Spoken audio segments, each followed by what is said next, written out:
Simulated audio clip, short expert soundbite mentioning multi-sig or time-locked vaults. Okay, let's unpack this. You just heard a little glimpse there into what might seem like a really complex world, but honestly, it's becoming incredibly important. We're talking about the future of Bitcoin custody and insurance. And for this deep dive, we're really taking on the crucial question of how you safeguard digital gold. Not just, for individuals like you or me, but for the biggest players in finance, the institutions. So our mission today is to pull back the curtain a bit on how this cutting-edge technology is making Bitcoin more secure than it's ever been. We'll explore what institutions think, banks, insurers, what they're actually doing in this space, and crucially, why all of this matters for the future of digital assets and, well, your understanding of this whole landscape. We'll be drawing insights from experts like Becker Rubenfeld and Rob Hamilton from AnchorWatch, who are really at the forefront here. Precisely. And I think what the sources really highlight, and what's so fascinating, is this convergence. You've got these two worlds. The sort of decentralized, permissionless nature of Bitcoin on one hand, right? And then the very structured, very risk-averse world of traditional finance on the other. For a long time, they seemed totally separate. Yeah, almost opposites. Exactly. So today, we'll unpack concepts like multi-sig security and time-locked vaults. We'll break them down, make them clear, and hopefully show why they're actually pretty exciting bridges between these worlds. Okay, first up then, let's dive into those the innovations in Bitcoin custody itself. Our sources point to companies like AnchorWatch really pioneering the use of things like Miniscript and multisig for better security. Now, for a lot of us, these terms sound pretty technical, maybe a bit intimidating. Could you sort of demystify multisig and Miniscript for us? What do they actually mean in practice for keeping Bitcoin safe, especially when you're talking about huge amounts? Absolutely. Let's start with multi-sig, or multi-signature. Think of it like a digital safe deposit box. But instead of needing just one key to open it, you need multiple different keys. Okay. So rather than one person holding all the power, all the access, you need a pre-agreed number of authorized parties to all sign off digitally before any Bitcoin can be moved. So you might have, say, a 3 of 5 setup. That means any 3 out of 5 specific key holders have to approve the transaction. Got it. So not all 5, but a majority in that case. Exactly. It's about distributing that trust and control. It makes it exponentially harder for, a single point of failure or one person going rogue to compromise the funds. It's a bit like how a traditional bank might need 2 managers to sign off on a really big withdrawal. Right, I've seen that. Yeah, but with multisig, it's built into the Bitcoin protocol itself. It's much more secure, transparent, and it's programmatically enforced. No overrides. Now, Miniscript. That builds on top of multisig and other conditions. See, Bitcoin's underlying code, its scripting language, it's incredibly powerful, but it can also be, well, quite complex. Yeah, okay. And if you don't write the rules perfectly, you could introduce errors or vulnerabilities. Miniscript is essentially a way to make writing these rules, these multisig conditions, time locks, other spending rules, much, much safer, more precise, and easier to check, easier to audit.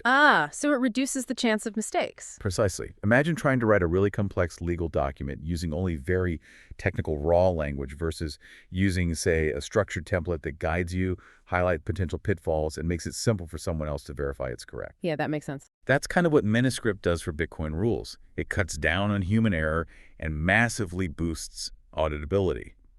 And when you're dealing with potentially billions of dollars in digital assets with no central bank to call if something goes wrong, that kind of precision is absolutely vital. It's really about building digital strong rooms for this digital gold, but with real architectural precision. That's a great way to put it. Digital strong rooms. So it's not just locking it up, but building in this smart, shared, verifiable control system. Now, beyond multisig, our sources also mention time-locked vaults and inheritance planning as part of this robust approach, particularly from AnchorWatch. These sound really critical, especially for people holding for the long term or maybe large funds like endowments. Yeah. How do these elements add even more protection? Yeah, time-locked vaults are pretty much what they sound like. It means setting up your Bitcoin storage so the funds literally cannot be accessed or moved until after a specific preset date or time period has passed. Okay. Like a time delay safe. Exactly. Or sometimes it's based on specific conditions being met that can be verified on the blockchain. This adds just an incredible layer of security. Think about it if you have Bitcoin meant to be held for decades. A time lock means even if somehow Someone compromised a key today, they still couldn't touch the funds until maybe 5 or 10 years from now. Wow, okay. That buys you a lot of time. A lot of time. Time to detect the breach, time to implement recovery procedures. It protects against, impulsive decisions, panic selling, external theft attempts, even certain kinds of internal collusion. And then for inheritance planning, this technology is, frankly, a game changer. We all know the horror stories, right? People passing away, their crypto lost forever because nobody knew the keys or passwords. Oh, yeah, definitely. Lost fortunes. Exactly. With sophisticated multisig combined with time locks, you can build really clear, secure, even automated pathways for digital assets to be passed on. You could set up a multisig where, say, your spouse, your child, and maybe a lawyer each hold a key. And maybe the funds only become accessible, say, 1 year after your passing, perhaps triggered by some kind of verifiable event or dead man switch. Then they can collectively access and distribute the assets according to your wishes. It just bypasses so many of the headaches, delays, and risks you see with trying to include digital assets in traditional wills. It's about making sure your digital legacy is as solid, maybe even more solid than your physical one, because the rules are coded right in. So it's building resilience not just against immediate threats, but literally against the passage of time and life events. Okay, now here's where it gets, I think, really interesting and maybe a bit controversial for some of the Bitcoin OGs out there. Our sources are clear. Bitcoin is gaining serious traction with institutional asset managers. We're seeing banks, insurers, big players developing these innovative custody models, things like convertible debt strategies, reinsurance collaborations. But hang on, if Bitcoin's whole original idea was radical decentralization, right? Be your own bank, self-sovereignty. The core ethos. Yeah. Doesn't bringing in all these traditional institutions with their middlemen, their regulations, their complexity, doesn't that kind of miss the entire point? Isn't it like, I don't know, trying to put a wild horse into a fancy velvet stable? Does it fundamentally change what Bitcoin is? That is a very fair question. And it's absolutely a critical perspective, one that many people in the Bitcoin space really grapple with. That tension, it's real, between the decentralized dream and the practical needs of big finance. Right. But here's the thing. While the core principles, the option of self-custody, that absolutely remains vital, the reality for these massive players, we're talking pension funds managing retirees' money, sovereign wealth funds, even ultra-high net worth individuals managing family fortunes, for them, managing billions of dollars under strict rules, compliance checks, risk committees, simply holding it all on a personal hardware wallet, it's just not feasible. Not compliant. They can't do it that way. Okay. I see the practical constraint there. So when banks and insurers step in to create these secure, audited, and crucially insured ways to hold Bitcoin, it isn't necessarily about undermining decentralization for everyone. It's more about building a bridge, a really sturdy, well-fortified bridge, if you will, to allow truly massive amounts of capital to safely cross over into the Bitcoin ecosystem. A bridge. Okay. These institutions aren't just adopting Bitcoin as is.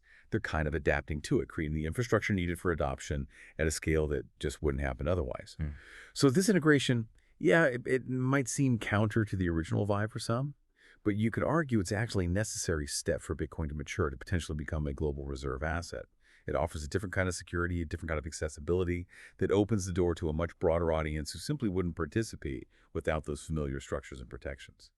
So maybe it's less about taming the wild horse and more about building a really secure, large, institutional-grade paddock around it so more people feel safe enough to actually approach it and see its value. That makes a lot of sense. Expanding the castle walls, maybe, or building that secure paddock, like you said, to welcome in citizens who need that extra layer of perceived safety before they'll enter. Okay, let's dig a bit deeper into those specific institutional strategies then, beyond just safe storage. Our sources mention convertible debt strategies and reinsurance collaborations. These sound like they're pulled straight from Wall Street. Can you unpack those? What do they mean in the Bitcoin context, and why are they important for this larger scale adoption? Sure. Let's take convertible debt first. In the traditional world, it's basically a loan to a company that gives the lender the option down the road to convert that loan into shares, into equity of the company, usually if things are going well. Right, debt that can become ownership. Exactly. Now, apply that idea to the Bitcoin world. It's become a really innovative way for more cautious institutional capital to get exposure to the Bitcoin ecosystem, but with a kind of safety net built in. So an institution might lend money, say dollars, to a Bitcoin mining company, or maybe a firm providing Bitcoin financial services. They get interest payments on that loan. which is relatively stable. Hmm.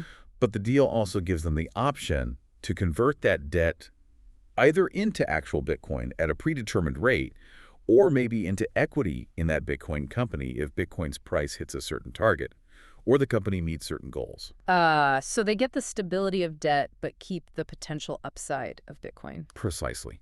It's a bridge for that institutional money that needs to check the risk mitigation box, but still wants a piece of the potential growth. It's quite sophisticated. Then you have reinsurance collaborations. This one is absolutely critical for scaling up the whole insurance side of things.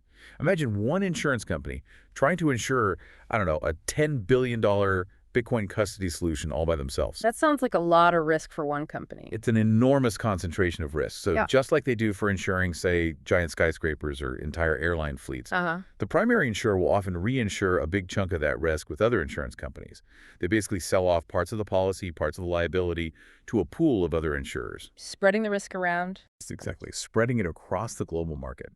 This mechanism is vital because it means much, much larger amounts of Bitcoin can actually get insured than any single company could possibly handle alone.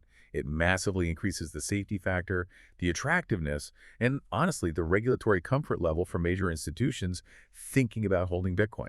It lets them get the kind of insurance protection they expect for any other major asset class. That's a crucial point. It's not just finding one insurer, but building this whole network of insurers to handle the potential scale. Really interesting. Okay, so as these institutions build out these digital fortresses and financial plumbing, they're not just looking to hold the asset safely, right? They want to make it work for them. Which brings us to another area our sources mentioned, insured yield products. Hmm. Now, given Bitcoin's notorious volatility, how on earth do these products work? How do they offer a return while still giving that institutional level protection? And maybe for our listener, what's the real benefit here compared to just, holding Bitcoin yourself beyond just less risk? Yeah, that's the logical next evolution for institutions, isn't it? Yeah. Once it's secure, how can it be productive? So insured yield products, they aim to generate a return on Bitcoin holdings. But, and this is the key part, they aim to mitigate many of the operational risks involved through insurance. Right. Now, in traditional finance, earning yield always comes with some kind of risk. Maybe the borrower defaults, counterparty risk, maybe market conditions change. Right. With Bitcoin, you have those, plus specific crypto risks. If you're using DeFi protocols, there could be smart contract bugs. If you're lending through a platform, that platform could get hacked or go bankrupt. Uh-huh. Plenty of examples of that, unfortunately. Yeah, exactly. So these new insured yield products are specifically designed to tackle those kinds of risks. They might work by, for example, lending out the Bitcoin to carefully vetted institutional borrowers, maybe market makers or trading firms, but the arrangement is backed by a robust insurance policy that covers losses from things like borrower default or platform failure or even theft from the platform. Now, importantly, this insurance typically doesn't cover the Bitcoin price risk itself. If the price of Bitcoin goes down, you still feel that. Okay. So it's ensuring the process of earning yield, not the underlying asset's value fluctuations. Precisely. It's insuring against the operational and counterparty risks associated with generating that return. And the real advantage for institutions, and potentially for listeners looking at similar options, is really twofold. First, it makes the capital efficient. Your Bitcoin isn't just sitting there, it's potentially earning something. Second, it aims to do this within a regulated, protected environment, which is often non-negotiable for institutional mandates. It helps transform Bitcoin, in their eyes, from just a speculative bet or a long-term inflation hedge into an asset that can actually contribute to portfolio returns, but with a more defined and managed risk profile. It helps create that return on asset expectation they have for everything else they hold. Wow. Okay, what an incredible deep dive this has been. We've really covered a lot of ground, from the nuts and bolts of security, exploring how innovations like multisig, Miniscript, time-locked vaults are building these incredibly robust digital strong rooms, making Bitcoin safer and even inheritable in new ways. We've seen how companies like AnchorWatch are really pushing the envelope there. And crucially, we've tackled why traditional finance isn't just watching from the sidelines anymore. They're actively building these formidable bridges, your analogy, into the digital asset world, using things like sophisticated custody, convertible debt, reinsurance networks, and now these insured yield products. Yeah, it's moving fast. It really is. The whole conversation around Bitcoin security, its role, its integration into the wider financial system, it's constantly shifting. And honestly, it's pretty exciting to watch unfold. And maybe it leaves us with a final thought to chew on. As Bitcoin does become more integrated into this regulated financial world, as these institutional tools and safeguards become more standard, will we see Bitcoin's original DNA, that radical decentralization ethos, start to maybe influence and change traditional finance from the inside? Or will the sheer weight of regulation, compliance, and the need for familiarity ultimately reshape Bitcoin into something maybe a bit different from what its early pioneers imagined? Something to definitely mull over. Okay, that is all the time we have for this deep dive. We really hope you enjoyed unpacking all these insights with us. If you found this discussion valuable, please do remember to follow, like, and maybe share this deep dive with others who you think might find it interesting. And hey, for more updates and insights like this, you can always follow What Bitcoin Taught Me on Twitter, X, Nostra, Bluesky, Threads, Instagram, Facebook, and LinkedIn. We're pretty much everywhere. Until next time, keep exploring.